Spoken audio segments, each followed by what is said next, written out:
Hello दोस्तों, नमस्कार। एक बार फिर आप सभी विद्यार्थियों का हमारे YouTube चैनल पर बहुत बहुत स्वागत है। आज हम लोग पढ़ने चल रहे हैं सिद्ध साहित्य को। तो ये वीडियो उन विद्यार्थियों के लिए है जो TGT की तैयारी कर रहे हैं, PGT की तैयारी कर रहे हैं और नेट JRF की तैयारी कर रहे हैं। सभी में काम में सभी के लिए है। और ये जो बुक है सरस्वती पांडे, गोविंद पांडे की बुक, उसी बुक से करा रहे हैं। तो जिसके पास वो बुक नहीं है, इस वीडियो से वो देख करके अपना तैयारी कर सकता है। ठीक है। तो सरस्वती पांडे और गोविंद पांडे की बुक है ये, और अलग से कोई चीज़ नहीं है, वही बुक है, उसी से ये करा रहे हैं। तो उसी बुक को करा रहे हैं। तो चलिए देखते हैं। सिद्ध साहित्य को देख रहे हैं हम लोग आज इस वीडियो में। तो सरहपा को हिंदी का प्रथम कवि माना जाता है। हिंदी का प्रथम कवि सरहपा हैं। हिंदी के प्रथम कवि कौन है? सरहपा हैं। इन्हें सरोज, वज्र, राहुल भद्र आदि नामों से जाना जाता है। सिद्धों में सबसे पुराने सरहपाद हैं। सरहपाद का मतलब सरहपा ही है। सरहपा का नाम सरहपाद भी है। ठीक है। तो सिद्धों में सबसे पुराने सरहपाद हैं। सरहपाद पुराने का मतलब सबसे पहला स्थान इन्हीं का है, पहले कवि हैं। ठीक। सिद्धों ने बौद्ध धर्म के वज्रयान तत्व का प्रचार करने के लिए जो साहित्य जन भाषा में लिखा, किस भाषा में लिखा? जन भाषा में। ठीक है। वह हिंदी के सिद्ध साहित्य की सीमा में आ जाता है। जन भाषा का मतलब हुआ उस समय की भाषा जो थी, वो उस भाषा में लिखे थे। ठीक है। इसके बाद वज्रयान का केंद्र क्या है? श्री पर्वत पर रहा। ठीक है। वज्रयान का केंद्र श्री पर्वत रहा। सहजयानियों की भाषा का नाम संध्या भाषा है। ठीक है। उनकी भाषा को संध्या भाषा भी कहा गया है। सिद्धों की भाषा को संध्या भाषा भी कहा गया है। कुछ विद्वानों ने संध्या भाषा का अर्थ यह बताया है कि यह ऐसी भाषा है जिसमें संध्या के समान प्रकाश तथा अंधकार का मिश्रण है। ज्ञान के आलोक से उसकी सारी बातें स्पष्ट हो जाती हैं। कुछ विद्वानों ने संध्या भाषा का अर्थ अभिसंध या अभिप्राय युक्त वाणी बताया है।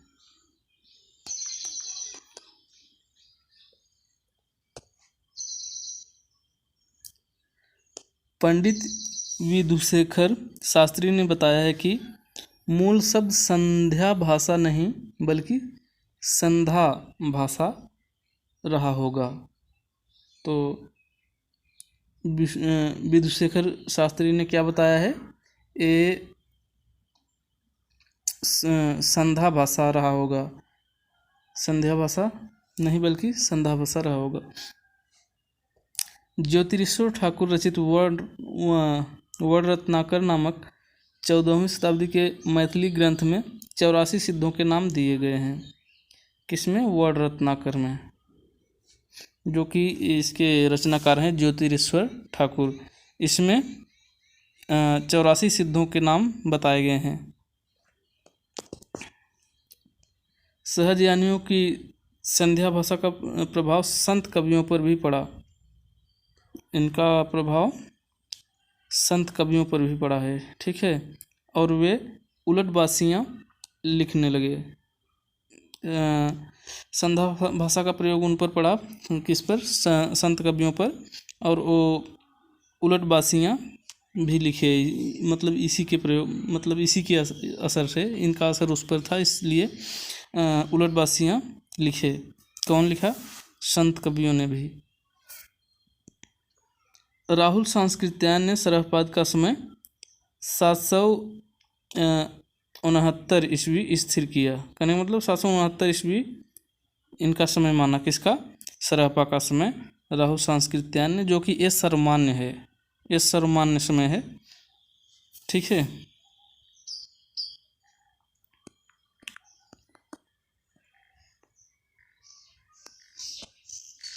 इसके बाद विनयतोष भट्टाचार्य ने सरहपाद का समय विक्रम संवत 690 यानी 633 ईस्वी स्थिर किया। कहने का मतलब ये 633 ईस्वी माने हैं। कौन? विनयतोष भट्टाचार्य।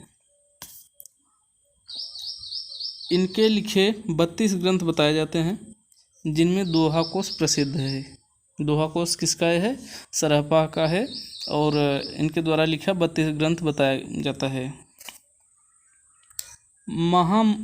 महोपाध्याय हरप्रसाद शास्त्री द्वारा संपादित बौद्ध गान और दोहा में सरहपा और कृष्णाचार्य का दोहा संग्रहित है। हरप्रसाद शास्त्री द्वारा संपादित बौद्ध गान और दोहा में सरहपा और कृष्णाचार्य का दोहा संग्रहित है। इसके बाद है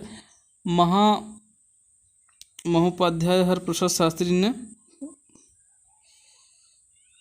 बौद्ध गान और दोहा में संग्रहित पुस्तकों की भाषा को प्राचीन बंगला भाषा कहा, बंगला कहा है। ठीक है, प्राचीन बंगला कहा है। दोहा कोश का संपादन डॉक्टर प्रबोध चंद्र बागची ने किया। दोहा कोश का संपादन किसने किया? डॉक्टर प्रबोध चंद्र बागची ने किया। दोहा कोश में तिलोपा, सरहपा, कण्हपा के दोहे संग्रहित हैं। और सरहपा की जीवन दृष्टि संक्षेप में इस प्रकार है, तो देख लीजिए यहाँ पे।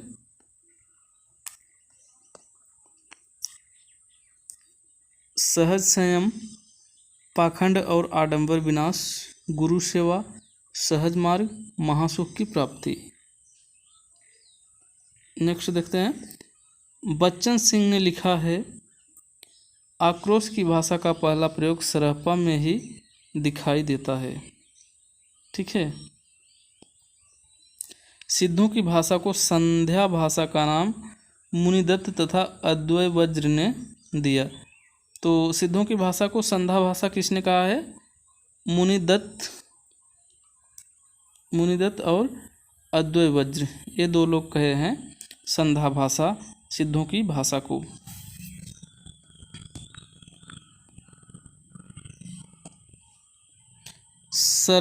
सबरपा सरहपा के शिष्य तथा लुइपा के गुरु थे। सबरपा क्या थे? सबरपा सरहपा के शिष्य। किसके शिष्य सबरपा हैं? सरहपा के शिष्य हैं, और लुइपा के गुरु, लुइपाद या लुइपा। ठीक है। सबरों की वेशभूषा में रहने के कारण इनका नाम सबरपाद पड़ा। सबरपाद या सबरपा, चाहे जो कह सकते हैं। ठीक है। इनका जन्म क्षत्रिय कुल में सन 780 ईस्वी में हुआ। चर्यापद सबरपा की प्रसिद्ध पुस्तक है। चर्यापद किसकी पुस्तक है? सबरपा की प्रसिद्ध पुस्तक है। चर्यापद एक प्रकार का गीत है जो सामान्यतः अनुष्ठानों के समय गाया जाता है। चर्यापद संध्या भाषा के दृष्टिकूट में लिखी गई है, जिनके दोहरे अर्थ होते हैं। दृष्टिकूट का मतलब होता है जिसका अर्थ छिपा हो, जिसका अर्थ छिपा दिया गया हो, दृष्टिकूट पद कहते हैं उसको। इसके बाद सिद्ध साहित्य में दोहा कोश की रचना परिनिष्ठित अपभ्रंश में हुई है तथा चर्या पदों की अवहट्ट में। तो सिद्ध साहित्य में दोहा कोश की रचना, जो दोहा कोश है उसकी रचना परिनिष्ठित अपभ्रंश में हुई है तथा चर्या पदों की रचना अवहट्ट भाषा में हुई है। सिद्धों का दोहा और चर्यापद संत साहित्य में क्रमशः साखी और शब्दी में किंचित रूपांतरित हो गया। लुइपा का जन्म राजा धर्मपाल के शासनकाल में सन 773 ईस्वी में एक कायस्थ परिवार में हुआ। लुइपा सबरपा के शिष्य थे।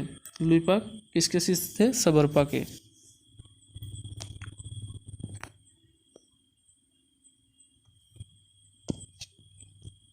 इसके बाद 84 सिद्धों में लुइपा का स्थान प्रथम तथा सबसे ऊंचा माना जाता है। सबसे ऊंचा स्थान लुइपा का ही है 84 सिद्धों में। जो सिद्ध साहित्य में 84 सिद्ध थे, सबसे ऊंचा स्थान इसमें लुइपा का ही है। लुइपा साधना में इतने ऊंचे थे कि उड़ीसा के राजा दारिकपा और उनके मंत्री डेंगीपा इनके शिष्य हो गए थे। किनके शिष्य? लुइपा के।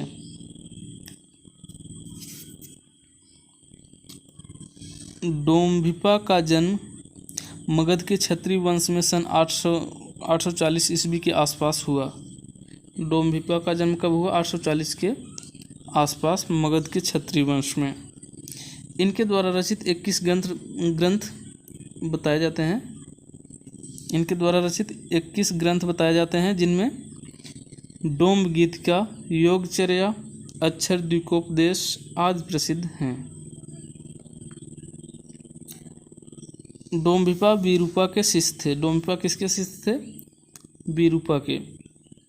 कणप्पा सिद्धों में सर्वश्रेष्ठ विद्वान तथा सबसे बड़े कवि थे। सबसे विद्वान कणप्पा सिद्धों में सर्वश्रेष्ठ विद्वान सिद्धों में कणप्पा थे और सबसे बड़े कवि थे। लेकिन ऊंचा स्थान लुइपा का था। ठीक है। कणप्पा का जन्म कर्नाटक के ब्राह्मण वंश में सन 820 ईस्वी में हुआ था। कणप्पा का जन्म कर्नाटक के ब्राह्मण वंश में 820 ईस्वी में हुआ था। इसके बाद राहुल सांस्कृत्यायन के अनुसार कणप्पा पांडित्य और कवित्व में बेजोड़ थे। एक इसका कथन है, ये राहुल सांस्कृत्यायन का कथन है। कणप्पा पांडित्य और कवित्व में बेजोड़ थे, ये राहुल सांस्कृत्यायन कहे हैं। कणप्पा बिहार के सोमपुरी स्थान पर रहते थे तथा जलंधरपा को अपना गुरु बनाया था। तो ये सिद्ध साहित्य था और सिद्ध साहित्य समाप्त हुआ हमारा। सिद्ध साहित्य यही था, जो कि सरस्वती पांडे और गोविंद पांडे की बुक है, उसी बुक को करवा रहे हैं, कुछ अलग से नहीं। तो जिसके पास बुक है तो अपना बुक से अध्ययन कर सकता है, और जिसके पास बुक नहीं है तो ये जो इससे अध्ययन करेगा तो वो बुक वही बुक है, उसी बुक को करवा रहे हैं। ठीक है।